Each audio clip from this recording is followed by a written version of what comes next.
G'day everyone, welcome to Talking Leadership. This is Eric Perez welcoming you back to our ongoing series of podcasts with respect to the topic of leadership. Thank you for joining me. I'm hoping everyone is working through the COVID-19 issue, which is still plaguing most of industry at the moment and is something we'll be talking about for far too long. But anyway, moving away from COVID-19. Today's podcast guest is the CEO of Bravery Trust. Can I welcome to the podcast Belinda Wilson. How are you, Belinda? Great, and thank you so much for having me, Eric. And thanks also for your listeners. Thank you for joining me. And so, look, can you tell me about the origins of your leadership pathway and where it started and why it was important that you went down this track of leadership, Belinda? Yeah, definitely. Look, leadership is an interesting one. It's a different journey for everyone. And for me, it really started my background.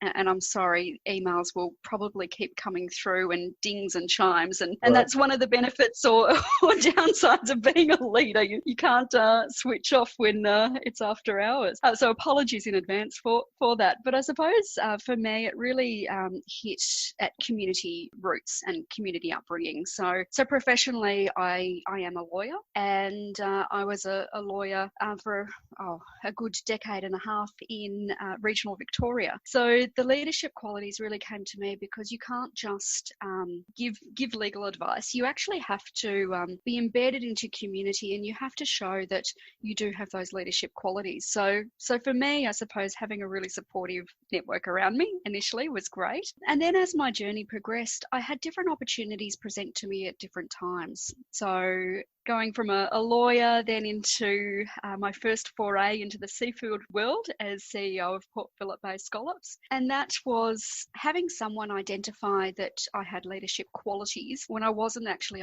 able to identify that myself at the time. So that opportunity presented by one of my clients after having given years and years of legal advice, approaching me saying, look, I see you as a leader in this new industry that I'm wanting to set up. And I did the classic pushback of, I've sat on a number of boards, but I'm not leadership ready yet. And having that person that actually could back me and said, well, yes, you are ready, but if you don't see that in yourself yet, let me help you see that. So I suppose it was a combination of always wanting to step forward, but also having the people around me that made sure that I could step forward at the right opportunity. And even though when I thought I may not be necessarily ready myself. Have you seen much of a difference, if any, between the leadership and management function, Belinda? Yeah, so just going back for a second, Eric, and thank you. I think really to be a good leader, you really need that authenticity, and being vulnerable, I think, is so important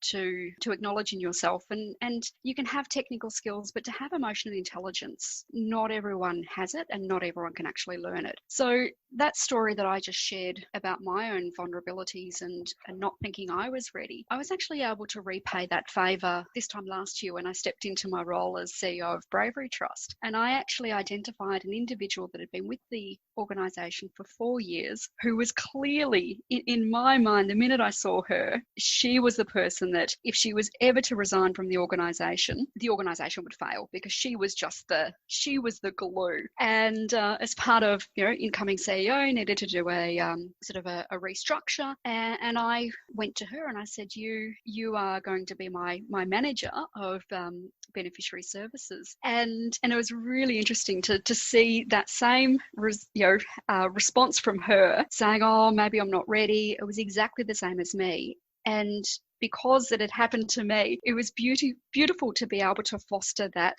with her. And a year later, she's flourishing. She's an amazing manager. So I suppose, coming to your question in relation to the difference between leadership and management, I mean, I love to have leaders around me. And I have amazing leaders in all aspects of work that I do, whether it's with Bravery Trust, which looks after serving members of the Defence Force and veterans, be it in the seafood world, or I still have obligations in the legal profession as well. So you can be a manager, but being able to be a leader is so much more. And by that, some leaders, they think that they need to be the most important person in the room, or they need to know absolutely absolutely everything. And we've all seen instances of that, and they'll never admit when they don't know something. As CEO, wearing that hat, I'm more than comfortable saying, look, I don't know everything. I don't need to know everything, but I've got amazing managers who are leaders around me. And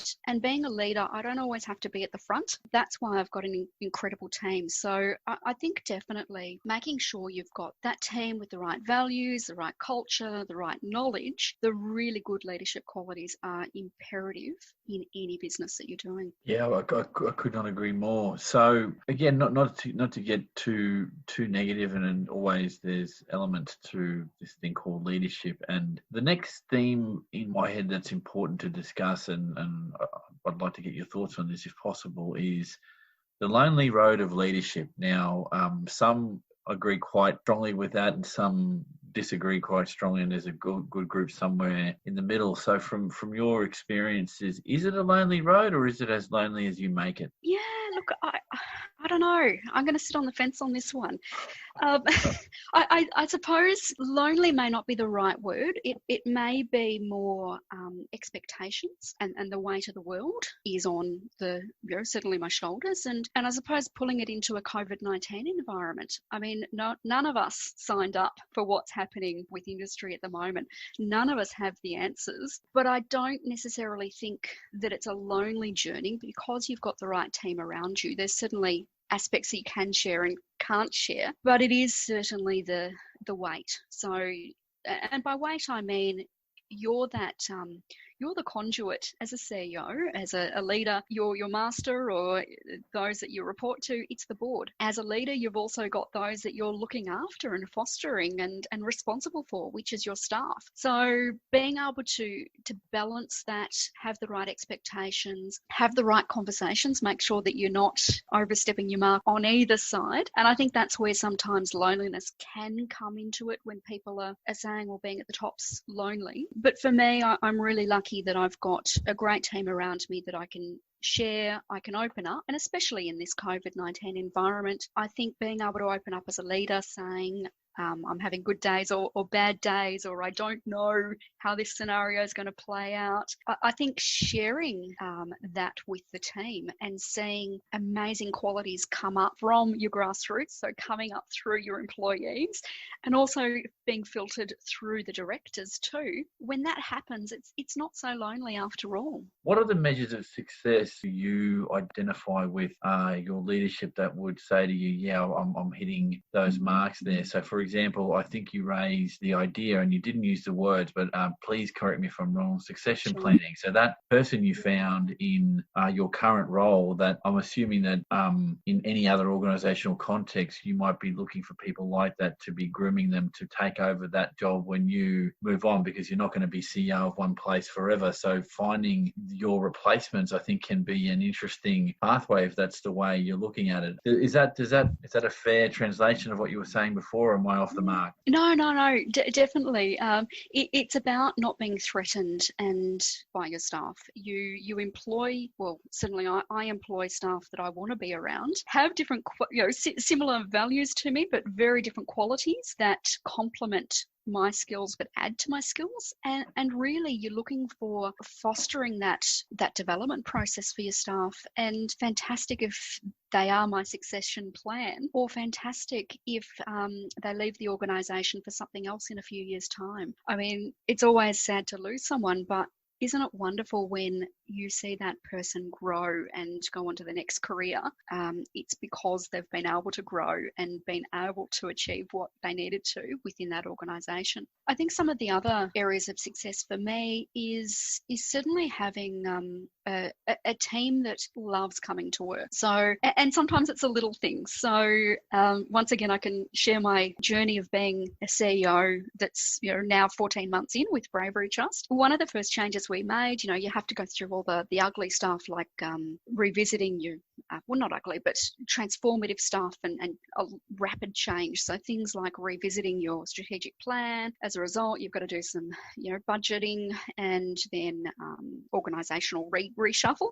So that can be quite unsettling. So one of the things that I did was to balance that out and make sure there were positives. So we changed offices, and we changed from an old style office where you shut the door and that was it. You'd never speak to anyone else outside the organisation for the whole day. We went from that to an amazing new premises it's Hub Australia, which is a co-working environment. And we've got a beautiful office that overlooks Parliament House. It's airy, it's light, and all day, there's 3 floors that you have access to. And all day you are talking to other people, be it, startup companies to government departments, who all have different insights into the world and how we all operate. And so for me, coming back to success, making such a massive change for my staff, not knowing how that was going to really play out. And then one day I saw one of my employees skipping, and he was skipping, from the front door into our office. And I, did that very silent high five. I thought that is success, because I've, been able to find a place that my staff actually love coming to and seeing them grow. With the other success for me, I'm a very people person, so stakeholder engagement is so important to me. And when I came into Bravery Trust,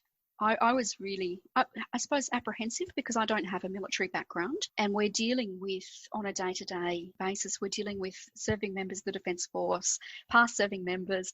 Our ambassadors are, the 5 of our ambassadors are the last 5 chiefs of the Defence Force.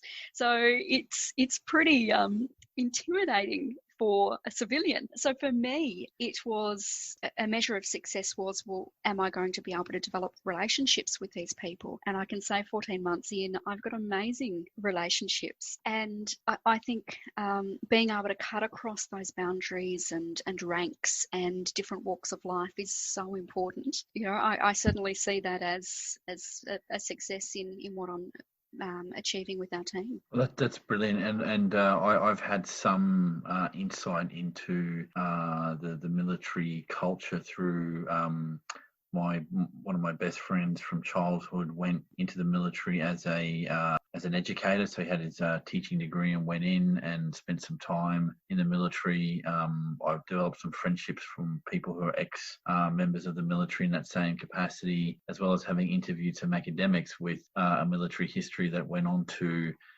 academia. And yeah, it is a different world, but it's quite an important bit of work that you're doing, and the people that support our ex-service people, because not everyone has the wherewithal to represent their country and defend their country and do the things that we would expect the military to do, including putting themselves in harm's way. And then once they leave that environment, coming back to civilian life can be there's a big transition there. And from what I've seen, that there's still a lot of work in that space. Otherwise, you wouldn't have organisations like Bravery Trust. So I can understand why it would be intimidating, but having the chiefs of defence being your patrons is probably another level of scary is probably not the right word, but another thing to contend with outside of a board. And I've only ever worked for boards, but not with patrons at that level, so I can fully understand where you're coming from. It's exciting as well. So when you haven't been brought up in the military experience, and I'm coming into this job with different eyes, fresh approach, and what we haven't touched on yet is I've also, in my legal profession, I was the president of the Law Institute of Victoria for a number of years, which is the peak body for our legal profession here in Victoria.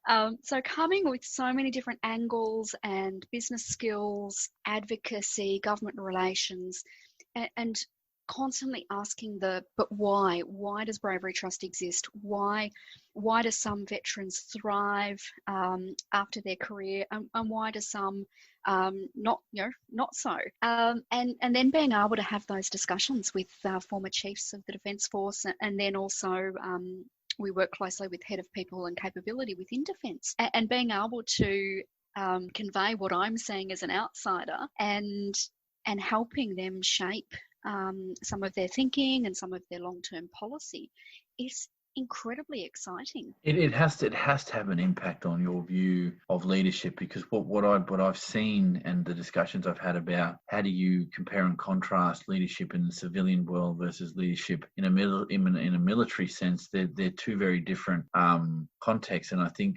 structure is one of the big differences between the military and non-military life, to the degree that I think if you've been in the military for 10, 20, 30 years serving your country, you're in a very structured environment. I think becoming almost institutionalized to that way of life could be quite a challenge for those that are coming out. Yet I know people from that exactly that walk of life who have gone on to some very stellar careers. So there's always that mix of some take out something positive and can grow that, and some have some issues or roadblocks to do that, but nothing that can't be overcome, I would have thought. And look, I could talk to you about what you do in that role forever, but suffice it to say that I think the interest for me as someone who's an early career researcher is, how would you dipping your toes into those very different worlds help you to become a more effective leader? I've stopped using the word better leader. I think degrees of effectiveness, I think, come to the fore a lot more in that. So to unpack that a little bit before we go on to some of these other themes, do you think from your travels you've been shown a different way to look at leadership by mixing with leaders from a defence force background? Definitely. So I think there's a few different ways to answer that. So first of all, before you can become a leader, you need to be able to be a jack of all trades. And from my very first beginning of stacking shelves and being in a deli at a supermarket, it's about rolling up your sleeves. So, and I think those qualities are so important, because then when you are a leader, you appreciate the process, the time, the effort, the emotions that go into what you're actually asking your staff. I think also too, for me, it's about not being pigeonholed, and someone saying me as, oh, well, you're a lawyer, so this is the only type of role that you can go into. And every few years I've been able to broaden that skill set, and I love the different challenges that presents and the different knowledge that you acquire. Being in defence, I'm flourishing. I love it, because once again, strategy and business development is so much different than it is in the seafood world or it is in the legal profession. And I think every profession has a different quality to offer. At the same time, I think a good leader needs to experience some pretty hard times as well. And you learn by failure, or you learn by being dragged through situations that you never want to go through again. And I've had plenty of those in my career as well. But that's what really makes it, and makes you as a character, and assists you in the next time that scenario presents, you've got various tricks in your tool bag. You've got various ways to deal with it. That ability to have those different experiences helps to ground you, not just as a human being, but as a leader. And exactly right, that you might fail in one context and many years later, or in some other job, the same scenario presents potentially different contexts, and you have a more refined toolkit, can we say, to deal with that particular issue. So let me ask you a couple of questions, if I can, Belinda, around leadership as it relates to experience and education. So do you think more effective leaders are drawn from experience on the job, from their level of education, or a combination of those things? Yeah, look,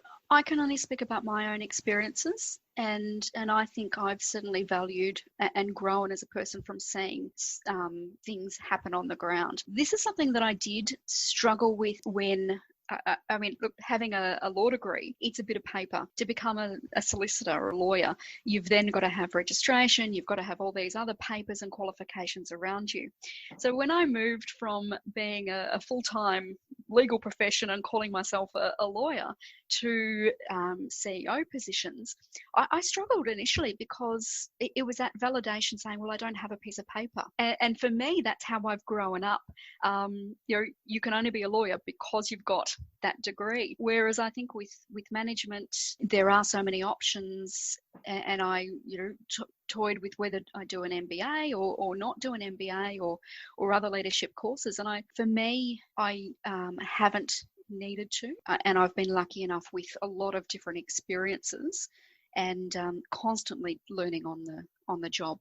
Having said that, that's my path, and I'm sure it's very different from others. Your experience is your experience, and it's valid in as much as it is your experience. And thank you for sharing that. I guess for me, I would want any lawyer that I go see in a legal capacity to have that bit of paper and not be the student that got the D, but that got those slightly better marks. So yes, the bits of paper count in certain walks of life. So I completely understand what you're talking about, and I struggled with that, thinking in my early career, do I need more of the qualifications to not just validate, but I think get recognition that I potentially mix it with the best of them. And as I've grown into my current leadership position, and I've seen others grow into theirs, that it's more about what you do in the job, and that you are authentic, and you make yourself accountable for what it is that you do. Everything else, I think, is gravy on top of that. And no bit of paper, in my estimation, is going to get you there until you're actually in the thick of it. Now, that said, I'm not a believer in you have to be in a role for 20 years before someone gives you a chance to be a leader. I don't subscribe to that. I think it's a way to keep talented people from moving up in the world, and by the sounds of things, you want those people to flourish as quickly as is humanly possible. And yeah, I've heard time and again from some of the leaders in these podcasts that you don't want to see good people go, but you don't want to stifle people growing their own careers either. And if you're being fair dinkum about your own travels, then you'd want to wish everyone the best that they can. Now, that said, sometimes it is hard to let good people go, and I've seen that happen. That's led to very positive outcomes where people get promoted and do other things, or not so positive. So there's always that double-edged sword. Let me ask you something, Belinda, and this has been of interest to me for quite some time, and I'm capturing this as the nature versus nurture argument. Interested to get your response to this. Are leaders born or made? Oh, very good question. I don't know. I'm hoping you have a very good answer. Look, I've got an ambiguous answer, which my dad always raised me as, well, there's two types of people in this world. You're either a leader or a follower. I've got a mixed response, because throughout my career, there's been times where I've been well and truly out in front, and I am that leader. But there's times where it's appropriate to actually be the follower as well. And just because you're the leader doesn't mean that you have to be leading with no one else in close proximity. So I think there's a time and place for everything. I think leaders can evolve. I look back to my journey, and 20 years ago, I think I was more comfortable sort of being within the pack than leading. I don't think I would have. I can tell you a beautiful story that happened to me just recently. I remember the obligatory grade 6 camp where you go to Canberra. I'm sure they still exist, and you visit the Parliament House, the Australian Mint, and then the Australian War Memorial. 30 years later, had the opportunity, and I was sitting in the CEO's office of the Australian War Memorial, and I was having a CEO to CEO discussion. I had to pinch myself, because I had not envisaged that leadership position that I would hold almost 3 decades ago, when I was having that grade 6 Canberra visit. I think it is a mixture of both. Sometimes leadership is thrust upon you. Sometimes you so desperately want it. I think it's certainly something that you need to grow into and constantly evolve.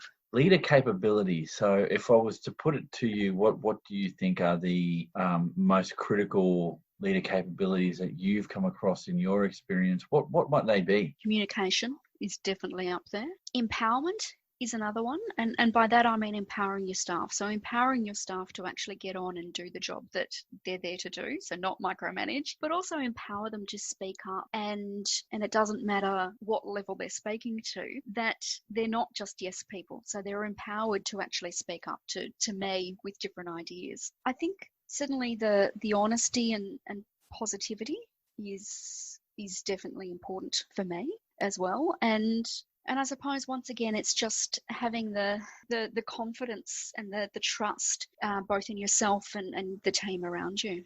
Brilliant. And so final theme, and this one is, and I've left it for the end because you've spoken quite eloquently and put some of this together, but just like you to cast your mind back if you can, and maybe put the question to you in this way. What would you say to a younger version of yourself about being an effective leader? Good, very, very good question. I think don't force it.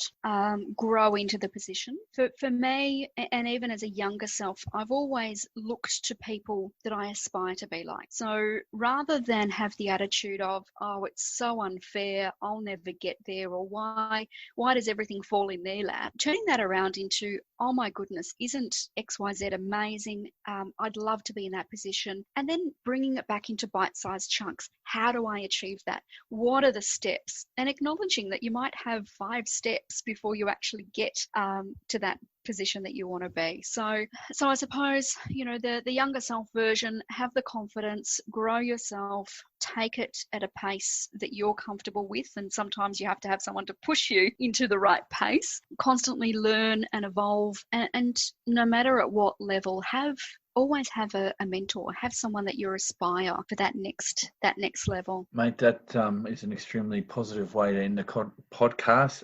Belinda, thank you for your time. No troubles, Eric. It's been a delight, and thank you so much for having me on. Thanks again for joining me on Talking Leadership. I was speaking there to Belinda Wilson, and thanks again for all of those leaders and entrepreneurs that have given up their time to speak with me and share their learnings on their leadership or entrepreneurial pathways. More great content on the way, including some special one-off series that are in the works, so please stay tuned. And again, if you'd like to be part of the podcast, whether you're an emerging leader, an established leader, or an entrepreneur, please get in touch either through LinkedIn, just look up Eric Perez, or alternatively send me a email to TLbyEricPerez@gmail.com. That's TLbyEricPerez@gmail.com. Once again, thanks for your support, and I'll catch you all on the next podcast.